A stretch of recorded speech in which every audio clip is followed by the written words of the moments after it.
in association with LG. With LG, it's all possible.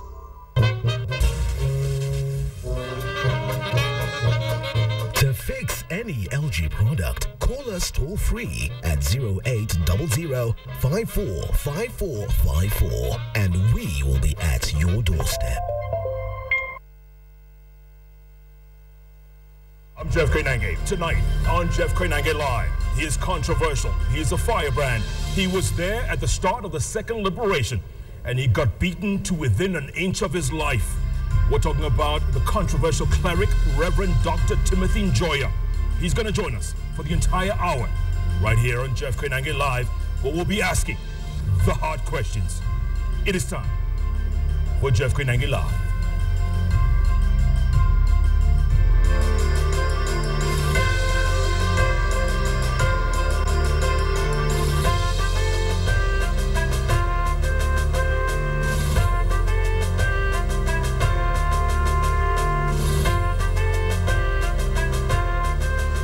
In case you're joining us for the very first time at this new hour, welcome to Jeff Koinange Live on the rooftop of the Intercontinental Hotel in the heart of the CBD. Now, as I said a little earlier on, you can get involved in this program, and here's how. My Twitter handle is @KoinangeJeff. Send us your questions, comments, anything you want to say, your thoughts. Also, SMS line is open, 22155. My guest. Back in the days of one-man rule, he was the lone voice out there in a sea of silence. And he paid dearly for it. One day, the government goons descended on him, almost killing him. In fact, his heart had stopped for several minutes and had to be resuscitated. He continued his fight. He's firebrand. He's controversial. In fact, I call him the machine gun preacher. Retired minister from the PCA Church, the Reverend Dr. Timothy Njoya. Reverend Doctor, good to see you. Good to see you too. Welcome to the bench. Thank you, sir. It was just down below here where they descended on you not too long ago. A few years ago, wasn't it? Of course. When you look down there, do you get those memories? Do they flood back? Oh, just as you have flashbacks of having given birth to a child. That was like birth pains. It's like a maternity ward for us to deliver a new Kenya.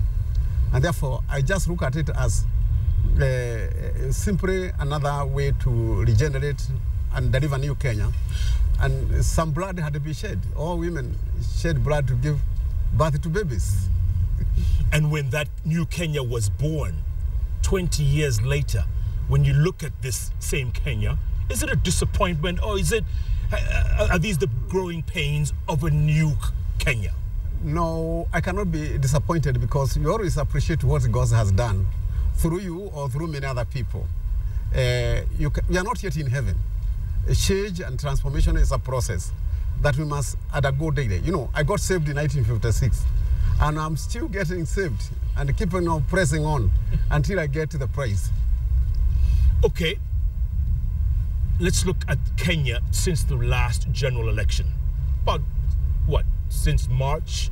We're looking at...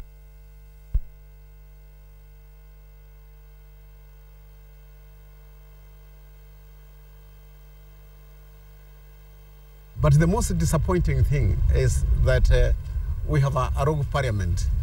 I don't want to call it rogue many times, because I need them to do good registration, and we don't have an alternative. Therefore, it's as if we are being held hostage by the behavior of Parliament, insistent of having more money, and yet we are fighting for the poor to have jobs, the unemployed to have jobs, and to have something to eat. But they voted it is as if they were voting to surrender their sovereignty in the ballot box, rather than to get people to represent them. Now the people who we elected want to eat everything for us. And they want to control everything at the same time, Reverend Doctor, because look at the media bill, for instance. Did they read what was in that bill, do you think? You see, the problem with the media bill is not simply control. It is the way fascism settles in a country. You remember what Hitler did in 1933 and so forth. He declared that he has united the country by uniting all the churches in Germany. People who refuse to get united by the state to control the other states other than the state, like Bonhoeffer were martyred. People like Karlbert were repatriated back to their country in Switzerland because Hitler couldn't want any alternative voice, any criticism. He wanted the people always to say the king is clothed or the king was naked. So that's the kind of psychophancy dictators want, fascists want. And I think we have a Moi multiplied in parliament right now. We are trying to chase Moi. He went through the window. Now many Mois has come through the door. And how come the executive hasn't been as effective? You see, you can say that we have this is the first executive I have seen in the history of Kenya not be hostage to its own power. People who are cool-headed, level-headed, people who are trying to pursue what they promised. How much they stay on that, I don't know. But they are unable again to rein their sycophants. In fact, what there was about these sycophants, they hold them guilty before they are tried. They are trying to say that they should not be tried because they have already concluded they are guilty. Instead of saying justice is justice versus justice. Justice for all, whether victims or perpetrators. And nobody is declared a perpetrator. We know the victims, but we don't know perpetrators because perpetrators have to be tried. But you see, we have a parliament full of people under siege by the guilt that they think that Ruto and Uhuru are also guilty. And therefore, that siege mentality, I think it's not even a third world mentality. Maybe it's a kind of mentality I don't know where it comes from in Kenya. Yeah. Are you saying that Uhuru and Ruto should not be in The Hague? Is that what you're saying? I'm not saying that, but I'm saying that they have not been convicted or they have not been fully tried for us to establish whether they are perpetrators or not. But their supporters already have concluded that they are perpetrators by saying they should not be tried. You know, for them, they are saying they are not guilty. We should be. Even Kenyatta went through trial, and it didn't matter because he became a liberator of this country by undergoing the trials of that time, and just as it was. That was not justice versus justice. But here we are saying it's an issue of justice versus. If I take your cow and you take me to court, it's not adversarial to me. It's for the court to decide whether I've stolen your cow or not. But if people start saying that I should not be tried, and the cow is still stolen, it has to be to decided who stole it. The United Nations Security Council rejected the deferral. I'm not really talking like the UN because the UN has a lot of bones in its closet. Because if you consider Rwanda and many other issues where it refrains from action, or if you consider its pretended neutrality in Afghanistan, the UN should not behave like the Red Cross or Alliance Club. It should be proactive in issues. Like in Kenya, they've not been actually very proactive, but now what they are doing is simply to pretend neutrality. Yeah, but I'm just saying that what I do expect from all the international bodies and other interested parties is to just let the process conclude itself. We fight justice in whatever way we fight it. Right. Justice for all, because you cannot have one-sided justice. You know what God did? When he wanted to try the Israelites, who stood accused, he didn't try them in Israel because they could not try themselves. They didn't have the laws to try themselves. Leaders who are ultimate and summit cannot try themselves. So they have to be taken to Babylon to be tried. So do you think Uhuru should show up at The Hague in February? That's not for me to judge, but that's the law. That's the justice to judge. But he should try all the mechanism. He doesn't want to go there, not to go. But that's what he's doing right now. That's what he is doing right now. He has a right to do that. Everybody would do the same. But there are a lot of critics, a lot of people who say, why not just go? Go through the process, see it through. You'll come back even stronger because there's not much of a case. But supposing the process provides the mechanism which he is trying, he should not be denied of those mechanisms that he is trying. But in the same way, he is using a judicial process. He is not saying, he is not boycotting or saying, I'm not going to go. It is the sycophants who already convicted him and found him guilty who are saying he should not go. But he himself is cooperating with the mechanism. I'm saying he is very, very, very level-headed. And Ruto is also very, very level-headed, very cool-headed, because they are not really going contrary to principles of justice. So if you were to give these both young men some advice, say, see, go ahead? I'll tell them to follow the process they are following now, to try all the mechanism provided for by law. Because even if we were to bring the cases to Kenya, we still have to follow the same processes. They would still be start accused. We would have to do some, they will not be tried unless they have gone through the impeachment process. In fact, they would have to go through all the procedures necessary to try a president, and that is, first of all, to relieve him of his office. So it is not better here than in Hague, because if anybody stands accused and he is a president of what they accuse, you still have to go through. Our constitution does not provide for impunity. It does not provide, our constitution does not provide for escape from justice. It only provides mechanisms for getting justice whoever is accused. And in the meantime, Reverend Doctor, the country is at a standstill. We're not moving. It isn't. It isn't. Look, I've not seen Ruto or Uhuru grief-stricken. It is the thieves who are being grief-stricken because they don't know where to go. They think they will use Ruto and Uhuru the way they have used all the other presidents before to rule to this country. I think they should make their cool, hold their horses, and wait for processes of justice. They have never got justice themselves. Kenya rulers have never got justice, and therefore they don't want it to start from the top. They want it to remain in abeyance. And in the meantime, this rogue parliament here continues doing what they're doing. They are buying impunity, and they won't think that they can shield themselves. They think it's a give and take. It is scratch my back, I'll scratch yours. They are trying to scratch the backs of the executive. That's what the worst form of lunacy and psychopathy.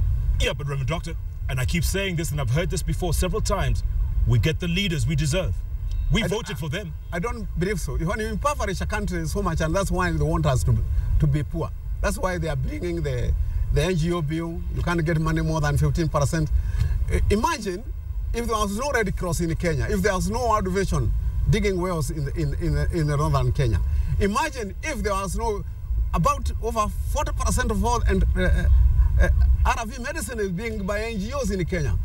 And imagine all the schools in Mathare, except two, Mathare Valley. Maybe they have 100 schools. They are NGO run.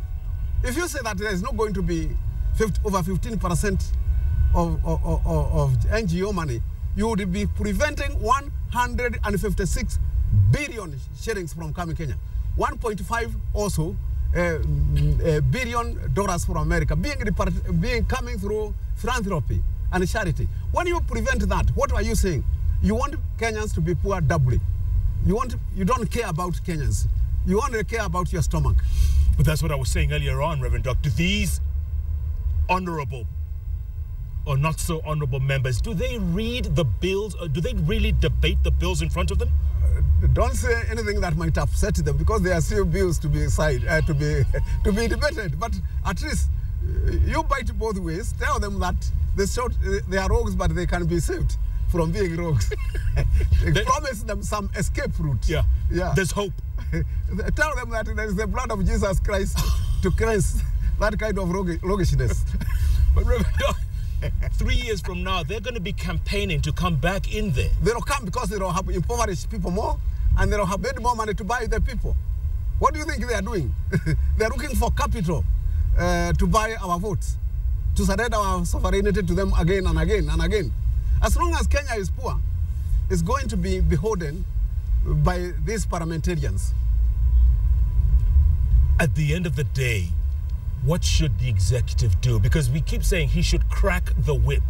The executive should continue and press on the way it is doing, being cool-headed, level-headed, like I've never seen presidents in Kenya who are divorced from their sycophants like these ones. You could not have divorced the others from their sycophants. They were hostage. Kibaki wasn't divorced from his sycophants. You see, Kibaki has what you call a trail. His government was not dual like this one. It had Raila, it has Karonzo, and he couldn't. All he did is abandon it, and therefore it was non-functional because they didn't have the backing and the support it required from a sleeping president. Okay, but I'm saying this one is working. You see, do you remember Moses and Aaron? Yes. They worked perfectly. That was the best duo in the Bible. And also Timothy and Paul. Paul and Timothy. Yeah.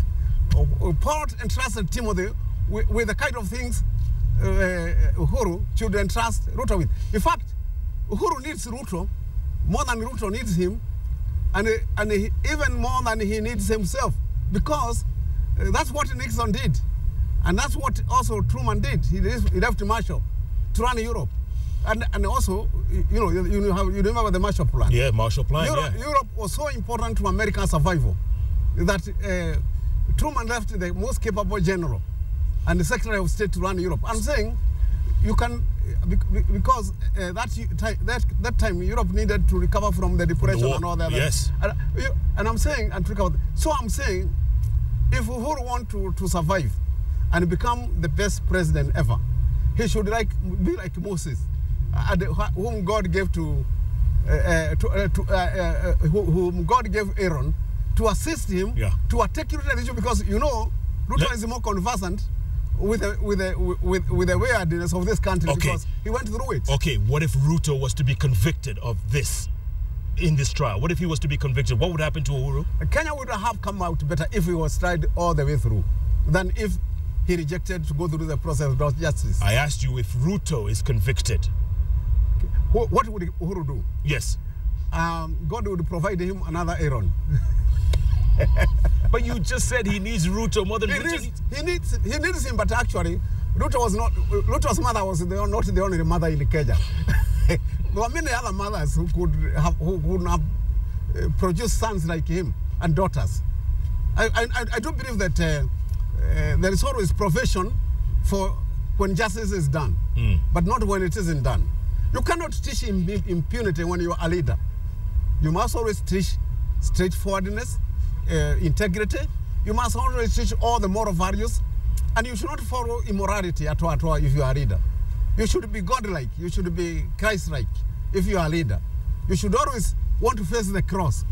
And it is these people who told us, carry your own cross all the time. Jesus carried his. Why not go through the process? What if Uhuru is convicted of this? I'm saying that Italy does have presidents almost every. I've never heard of an Italian president in the last 30 or 40 years who has ruled more than 3 years. They always one thing, they repeat elections every time because they always have coalition government. Yeah. And they still, Italy is better than Kenya.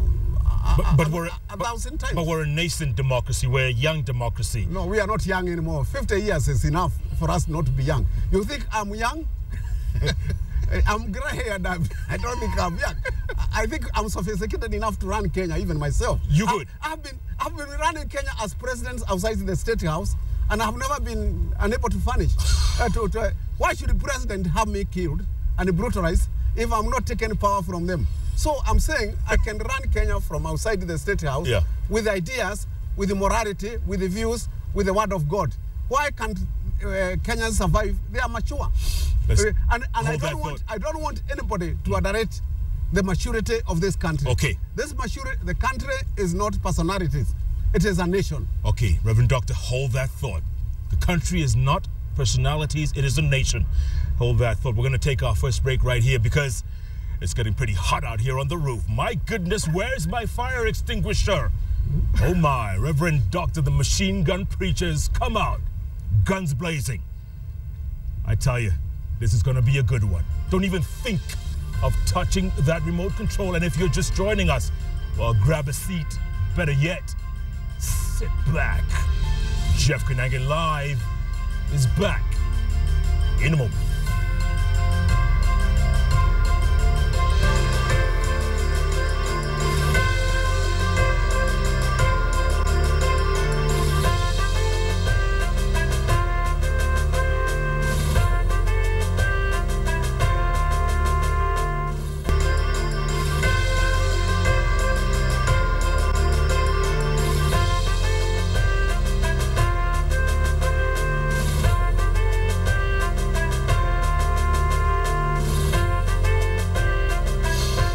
Welcome back to Jeff Koinange Live on the rooftop of the Intercontinental Hotel. And if you're just joining us for the very first time at this new hour, well, welcome. It's going to be a great show for you going forward. Now, I'm going to go straight to our tweets because it is an interactive show after all. Frederick Onyango, you say, Jeff, please ask Reverend Njoya whether we are truly one at 50. What do you think, Reverend Doc? Are we truly one? It depends on what kind of unity he means. We are unity in diversity in Kenya. Before we started evolving, we evolved upwards. We evolved from our own nationalities, ethnic nationalities, into Kenya as a country, as a territory. We are still evolving to become a nation. It's a process, again, as I said. That be as it is, we have also devolved into counties.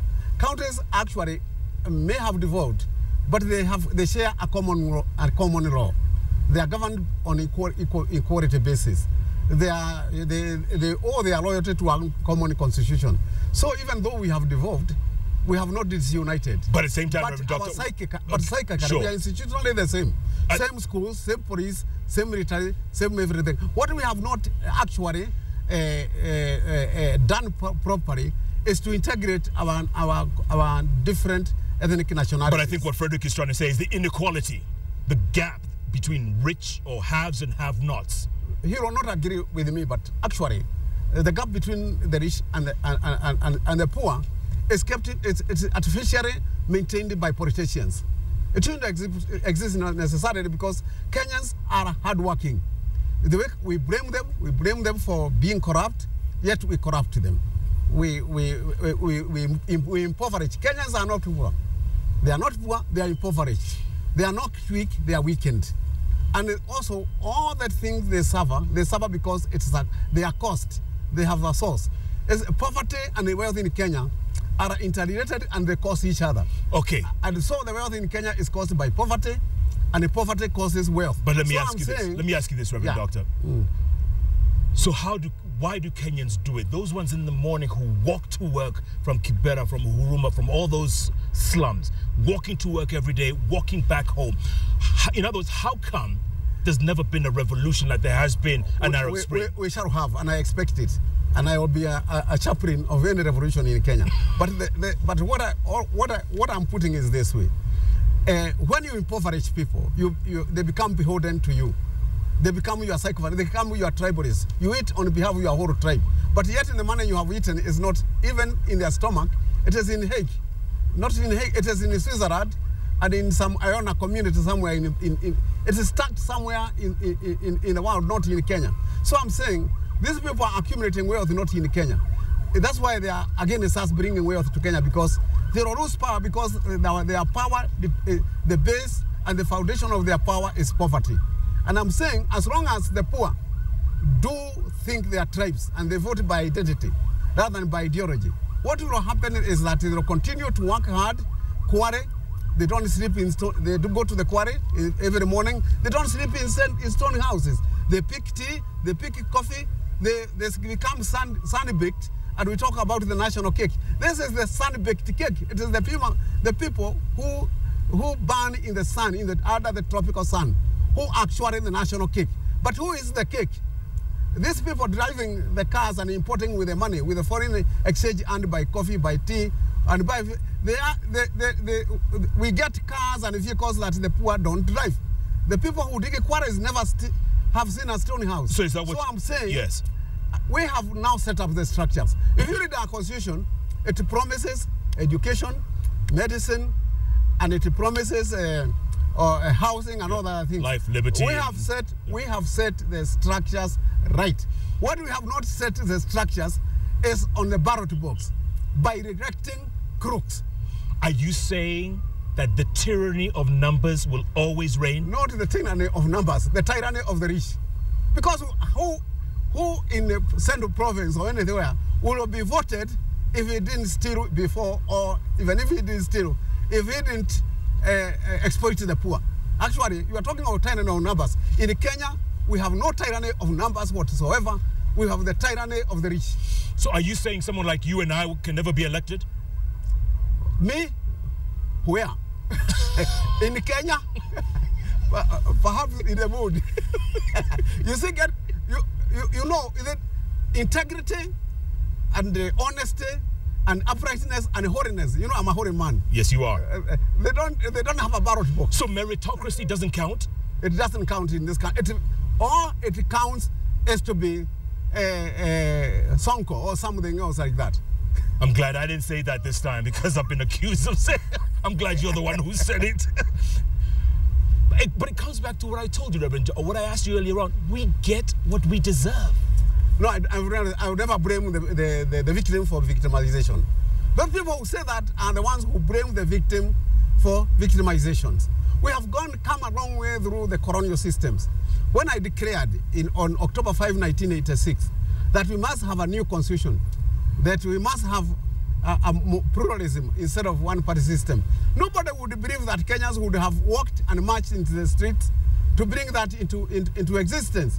All you need is to have good preachers, good teachers, good leaders. But if you're a bad leader, you cannot, or if you're a bad shepherd, you cannot blame your sheep for being misled and being not fed. You said earlier on, Reverend Doctor, that the revolution is coming. Of course, it will come. It will come. It will come. It will be brought. It will bring itself through these people who are exploiting Kenyans. In what form will it be? It will be a very bloody revolution in Kenya. Kenyans owe me to bring a peaceful revolution through the constitutional mechanism change. If they don't want to live and implement them, definitely they will go the other way, like Egypt and Syria and Somalia. They will go the other way. But the only way to me to save Kenya was by people who have work, teachers, doctors, not demanding more money, knowing that there are people who sleep without eating, not demanding to share all the cake, and leave the people who are not educated. I don't know, that's part of the poverty of our educational system. It trains you that if you get A, B, C, and a C minus, you have to be paid for having a job, instead of being paid for productivity. If these people became productive, there would be no poverty. There would be more distribution of wealth and more sharing and the people do you know who are my congregational members? You know, Shauri Yako and others. And they work very hard, mark you. And let me repeat.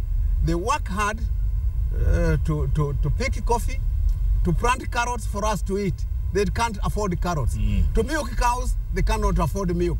And I'm saying a country like that must be very fraud and very unjust. It was my friend Boniface Mwangi, a young activist, who said the middle class is the one that's to blame the most for this, because they're the most complacent. Okay, in Kenya, we don't have the word middle. Middle between what and what? The middle class are aristocrats where they are. In the village, a teacher is not a middle class, it's an aristocrat. He is a monarchist. In the rural, let me tell you, I've been in the rural. I worked in Shuka, in Meru, I've worked in Tumutumu. I know that in the rural, even as a pastor there, being the only having a car going to a meeting, I'm a priest. So what are you talking about the middle class? You're talking about aristocrats. And how come they're so complacent? They are complacent because they are competing with the more few, the richer. They are not thinking of the one behind them because they don't want to fall back there. They are always going up and up and up, leaving the poor more impoverished. And I say, never say that the poor deserve the leadership they elect. You are blaming the victim for his victimization. These are people who are victimized, and victimized for too long, that it has become like if it's normal. It's normal. It's normal to be victimized in Kenya. And I say it isn't normal. The people will wake up one day. Imagine this city center. This is Kagemi. This is Kibirang. That is Madare. That is Kivagare. And what? Supposing these people march to the city, where would you run? Tell me where you would go. Mombasa Road. Mombasa Road. And supposing they stop bringing carrots here in Sukuma Week, what would you eat? You impoverish people who feed you. Reverend Dr. Joe Munuva is asking, what is the Reverend's opinion on the clergy staying away from politics? They don't stay away from politics. They are on the other receiving end of sucking the blood of their members and not talking on their behalf. Every Sunday they are receiving a tithe, and they are driving on good cars, living in house with electricity and running water, but their members don't. How are they going to talk? They are on a comfort zone, so they are not going to talk. They don't care. And what do you think lately of them saying that they need guns, they need protection, they need AK-47s for protection? They need them, of course. They need them. Why? To shoot their members for not paying tithe. That's the only way they can use guns. So how come you don't drive a big 4x4, a big SUV? How come you don't do that? You know, I'm a house husband. Ask my wife why. No, come on. These are your colleagues we're talking about. It's your colleagues. But you know, I retired in 2001. I became a house husband. Now I do research on masculinity, how to save men from themselves. So you're asking me questions that only my wife can answer. Is that why we are how we are as a nation? Because even the church sometimes has let us down. The church should be the body of Christ. You see, the first church, the early church, was the only body during the Roman Empire which lived not for itself, but for others, where all the disciples died on behalf of others, not on themselves, for themselves. Now we have gone the opposite. We have this called prosperity gospel, which is not a prosperity gospel, it's a corrupt gospel. It's the corruption of the spirit, of the mind, and of the soul. And people have sold their soul for shillings and dollars, and you're calling them pastors. Ezekiel chapter 33 says that you shepherds, what kind of shepherds are you? You are eating your sheep, you are not feeding them. And I think that if I were a pastor like that, today I would hang myself. That I am not. But they don't seem to have any morals, Reverend Doctor. They keep continuing. And their sheep keep contributing. But they have left the carnivores and the matatos to teach morality. If you want morality today, go to the matato and the carnivores and the others places where people are working and sweating for their money, even though we don't like them. Yeah. But don't go to the people who are eating without labor. And what about the ones on TV, live TV, we see on Sunday morning? They're actually putting out an M-Pesa number. That's not arriving evangelism, but on industry. That's witchcraft. That's not to me the religion. Let me say, I'm absolutely against that kind of religiosity. But are we that stupid that we actually send them money? Are we that gullible? Of course we are. But the issue is that, why are we gullible? Because we are made gullible by them. It is by the intention that they make us gullible. Nobody is gullible without being made. Are we that desperate? We are desperate for solution because they have made us desperate. How would you that you need a miracle if there wasn't a miracle doer? Ask the miracle doer, not the one who expects a miracle. If I've been having a broken leg for a long time, certainly, and I have no money for medicine, I'll look for a miracle if I can get a miracle doer. But what I'm saying is the miracle doer to show me how to get my foot healed, not falsely. But now we have charlatans. Charlatans. Yes. And why do they actually ask people to pay for those miracles? I mean, I don't see anywhere in the Bible or Quran or any of the other good books where someone paid for a miracle. And as I say, that is the worst of an spirituality that you can have in. And actually, these people can manipulate you. I've listened to them manipulate me, but I resisted and won. But actually, how many people are educated enough to resist being manipulated? So corruption is not only at the leadership government level, it trickles all the way down, doesn't it? You see, the church has become an organ of the market. I'm not saying that it's irredeemable, but the question is that how can you redeem a church without having been being told the truth? That the church people actually would be better staying at home than going to church than go to the church and be asked money. Reverend Dr. Jenga Mishogo says, tell Reverend Njoya what he fought for amounts to nothing if Kenyans cannot stop drinking and killing each other on our roads. You see, not all Kenyans. Women are not drinking. I have done research. What? It is men who are losing hope because men were promised that they must have property, they must be providers, and they have be protectors. They cannot do that because of poverty again. And I'm saying that that cultural orientation ought to also go so that men can feel confident and share the responsibility of peeling potatoes, grating carrots, milking cows, and doing those daily chores that will sustain life.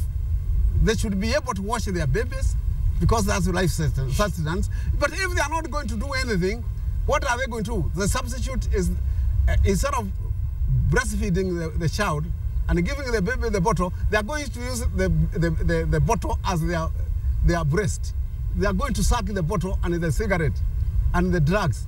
So men have become babies who want to baby themselves and nurse themselves because they cannot nurse babies at home. Have men lost their masculinity? Yes, they have masculinity. It is there, but fraud masculinity. It has become fraud masculinity. The masculinity that have become hegemonic, and it cannot survive in a modern age where women also become providers, protectors, and owners. Women are owning businesses. They're in parliament. They're everywhere. If you are a competitor, not a person who wants to support life, not life giving, you are going to see that I'm upstaged by women because I don't want to be upstaged. I must go and drink to console myself. Let's not forget, you're a house husband now, so your wife is in control. No, that. Is that different? No, it doesn't mean that because your housewife you are controlled, or because your housewife but you're controlled. What it means that you can wash your shirt, and it also means that you can write a book, and you can attend Jeff Koinange's TV show. It means that a housewife do look after cows. They produce 90% of the food in this country. It doesn't mean that because they are housewives, they are not productive. Good. A housewife is a very big, productive occupation. On that note, we're going to come back and talk more about that, Reverend Doctor, because I think women would make great leaders, do make great leaders, but we'll talk about that after the break. Oh my goodness. Hope you're sitting back for this one because it is hot. It is smoking. It is the firebrand machine gun preacher, Reverend Dr. Timothy Njoya, holding nothing back, shooting from the hip, guns a-blazing. I hope you're not missing this show. If you're on your way home, you better get home quickly. If not, get on YouTube.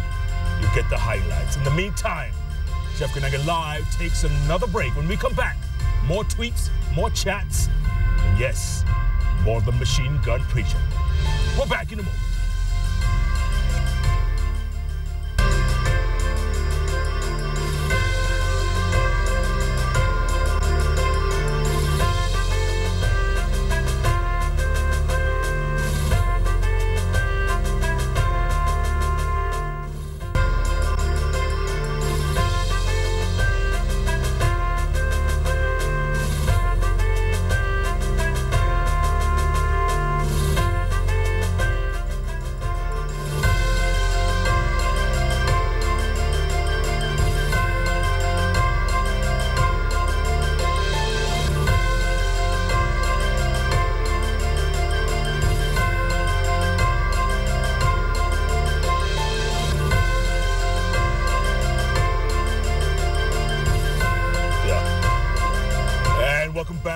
Jeff Koinange Live on the rooftop of the Intercontinental Hotel. What a view!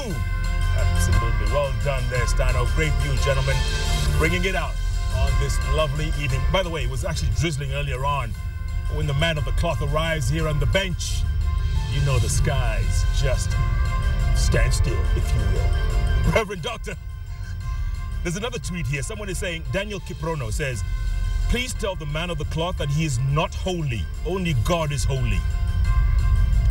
That's true. I derive his holiness from God's holiness because we are all created in the likeness of God. That's very theological. We have to be Christ-like. And as long as we still continue believing in God and believing in Jesus Christ, then we derive our life, our holiness, and our eternity from the one who is absolutely eternal and perfect. Jesus said, if you keep my word, you will be perfect as my Father in heaven is. So I'm not claiming my own perfection. It's by grace of God. Yes. Okay. Nicholas Kirwa says, ask him what he thinks of the matrimonial bill. It has reversed quite a lot our gains. We made gains of equality of men and women, and that's what I started for. My organization is called Men for the Equality of Men and Women. Women and men have equality in terms of their rights, in terms of their family, in terms of their self-expression, and in terms of resources. I don't think that when you get married, you have a union. And a union is a union, it's not a partnership according to the market, where you have equal shares or because what you have contributed. You become one by virtue that you sleep in the same bed, you make the same children, and whatever you make is commonly held together. It's very, very theological that the two become one. When the one they want to separate, they cannot separate half and third. No, one third and two third. They can only separate in that union because they have become one body. So it is theologically unsound to say that people made more contribution or less than each other in a common union of a marriage. So I don't think that any reverse that makes women and men unequal is wrong. Even Islam knows this, because in Islam, when you divorce, you share things equally. So why should the civilized people, secular, like Kenya, go some gears backwards? Another one. Someone by the name of Social Experiment. His name is Media MK. He's asking, what are the Reverend's thoughts on homosexuality? I don't believe that. I have no determination of what people are or want to become. But I have determination of what I give them. I give them the word of God. I give them equal education. I give them equal food. I give them equal opportunity. Whatever I give, I don't make people who receive them to receive them. What I do is that I give people what I have. And I have the means to liberate people whoever they are and bring them to God. And that's my work. No matter what they are? What they are is not my determination, I said. My determination is to bring them to God and make them accept Him as their Lord and Savior. Okay. Kodida is asking, does Reverend Dr. Joe see or feel any leadership in the nation? Okay. We have been, since Kenya became a colony or protectorate in 1888, it has never been governed in principle. It has always been dominated. We are trying to transform dominance into governance. And that process is halfway has advanced now with the new constitution of transforming Kenya from dominance into governance, from evil into good. And all I'm saying is that from tyranny into democracy. So I'm saying that we must persist in that process of transformation because we are accountable and responsible. And we must never stop. The struggle always continues to improve, continue to make it better. And that's, I think, what we should all be doing. Continuing and to advance Kenya into a better country, into a nation, from a market into a nation, advance people from being property, be owned by each other, and advance them into being human. And I'm saying, when you are advancing people, you must know that it's a journey. You are not reached. You are not yet in heaven. If we are in heaven, then we would be all dead. Eric Njoya is asking, the molestations that you underwent during the Kanu regime, who do you blame? I blame nobody. I was doing what it was necessary. What do you blame for Jesus Christ's death? He came with a purpose to save humankind from a situation where they could not save themselves, where they have to put it themselves. So I don't think that salvation or revolution is a blame game. Abel Kandie, very good question here. He's asking, ask him if he has already forgiven Moi for the beating he got under him. Who should forgive the other? Moi, me. I dismantled his empire. He didn't dismantle anything mine. And therefore, who should apologize to other? I shouldn't tell Moi, sorry Moi, I dismantled your one-party state. I dismantled your Ankasa constitution. Why? Then I explain. Because I wanted you and me to have a common forum, a common nation, a better country. So I think we should be humble enough to say that Moi was not resisting from just to resist. He was resisting because he didn't know better. I knew better, so I should be the one to ask Moi, my brother, can you come? Can you excuse me for having dismantled what I've done, your kingdom?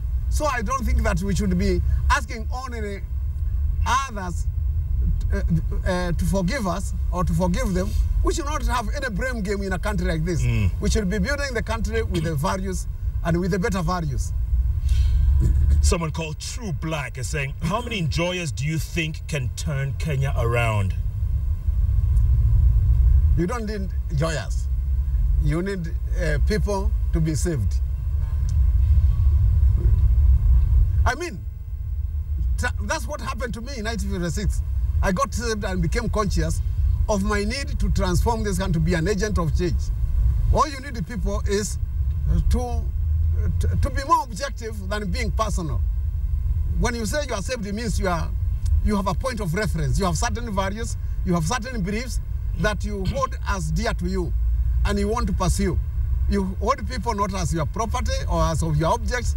You hold them important. You hold women as equal because we are all created in God's image. So I mean that we need certain standards of morality, standards of law, common rights. It's those values that we say we embrace that make us different. And everybody has those values wherever they are. Bogwa Mashari is saying, what do you think of Mutudo's appointment? Because you talk about men being emasculated, men losing their manhood, men drinking more than women. What do you think of Mutudo's appointment? I don't think that... Was he appointed? Well, he's in the process. Looks like he will get it. I don't think he should be investing his... whatever he was investing to get a job. If we are doing all those things we do in order to get rewarded in this world, then it is the wrong thing to do. We should be doing things for the common good. And if you do things for the common good, why should you be rewarded? I've never been rewarded by anybody in this world. I've been beaten, not rewarded. But I get beaten again and again, and I go at it again and again because I'm not waiting to be patted by anybody on the back. But Mutudo I'm doing it in a selfless manner. But do you know what is to be a hero? But I'm not a hero. Go on. To be a hero is to be selfless, to do things for the sake and for the good of the common good. And if you are not doing that, I think it's very bad to think that people should be rewarded for what they do as if they are not doing it for the glory of God. Ekai Nabenyo says, ask the Reverend what his thoughts are on gay rights. I did ask that. Someone else, yeah. William Oduoro Tieno, what does the Rev think of insecurity in Nyumba Kumi? For me, I don't want to accuse my neighbors, but the house I'm living, the people on a neighboring house used to come and jump the gate and take off the tires of the car. I don't want to open my gate for my neighbors, not all of them. So if you say in Nyumba Kumi, you are saying bring thieves together, other people together, but you are not going to bring Nyumba Kumi for me and bring me open my gate. When shall I go to church with if I find my bicycle is stolen? So I don't want to open my compound. Yeah. That's why I have a gate. That's why I have a watchman, if I have one, because I want security. You are bringing, you are warding off insecurity from Somalia, but you are not warding off local and zero insecurity. Yeah. Which we all live in. Even if your house are not locked, your neighbor is going to come in. How are you going to open for that neighbor your house? This thing should be worked up, not done emotionally. It should be well stipulated. There will be choice because this is a democratic country. A lot of people praising your soberness and your approach to all kinds of issues. Sky T. Karish. In fact, you should get a Twitter handle. Are you on Twitter? Yes, I'm on Twitter. What is your handle? At Njoya, Timothy? At Timothy Njoya? Yeah.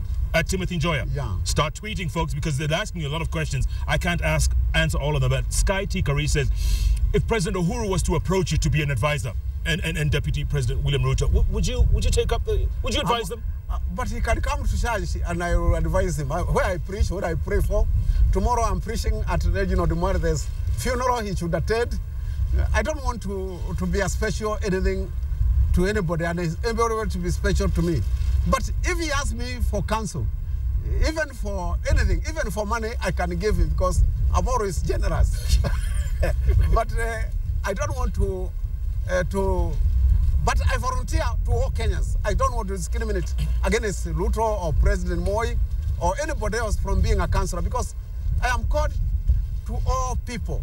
I always hear the voice every morning, come to Macedonia and help us. So I cannot decline to counsel, to advise anybody, but and I'm always advising. Yeah. I'm now advising. As we wind up the show, Reverend Doctor, I cannot leave you without asking you, all the suffering you underwent, all the beatings, all the stuff that happened, the bad stuff that happened to you down there, was it all worth it at the end of the day? It was worth it. We have changed Kenyan institutions. We have put up new institutions through the Constitution. We have new values and a new philosophy, which we need to have. These things have been normalized. They have been institutionalized. What we haven't done is change the psyche. We are still having the old mindset. And we must undertake now to change the mindset, starting in the August House and going downwards, starting from the top to the bottom now. Because unless you change from the top, having a common and better mindset, correspondence and consistent with our new constitution, following the values articulated in the constitution, we are not going to change things very quickly. So let's change the mindset. And when the youth make up 2/3 or 3/4 of this nation, what do they need to do? They need to be gray-haired like me, because they don't. But anyway, I mean, they need to be level-headed. I started by praising Ruto and Uhuru for being, at least for now, level-headed. You know, Moi started being very level-headed. In the beginning? In the beginning. He was very level-headed. I don't know what happens when you become hostage to the State House. I think there's something that bugs the might of power. Corrupts, and power can corrupt completely. No doubt. Yeah, so I'm saying that we need youth to know that, to be patient, to participate in the transformation of their lives, not to become thieves or rogues, not to be lured into quick money, and those youth who are demanding bigger salaries, to know about their brothers who are the majority who didn't pass exams in the way they passed them, the people who need jobs, not and tell their teachers to stop demanding money when their students are not employed. They should be fighting for their pupils to get jobs, not for them to aggrandize. Reverend Doctor, we have to talk more. Good, we have to. Don't be such a stranger. Okay, thank you so much. Well done. Thank you. And you're not a machine gun preacher, okay? No, I'm not a machine gun preacher. I'm on the spiritual fire. Spiritual fire. Spiritual smoke, more like. My goodness. What a guest. No doubt. Oh my, why my. What a great show it was. It's Reverend Dr. Timothy Njoya calling it like it is. Shooting from the hip, sparing nobody. This is what we need. Talk that's level-headed. Tomorrow night on Jeff Koinange live at 7:45. Don't forget this new time Oh yeah, he surprised the nation when he ran for president. And he was only a teacher back then. I think he's gone back to teaching. Abduba Dida, right here on the bench. You've asked for him, we're gonna get him. We're gonna ask his thoughts. Keep watching, folks. In the meantime, coming up, primetime news on KTN with none other than Yvonne Okwara and Wilson Buru. Thanks so much for watching us. Good night from the bench.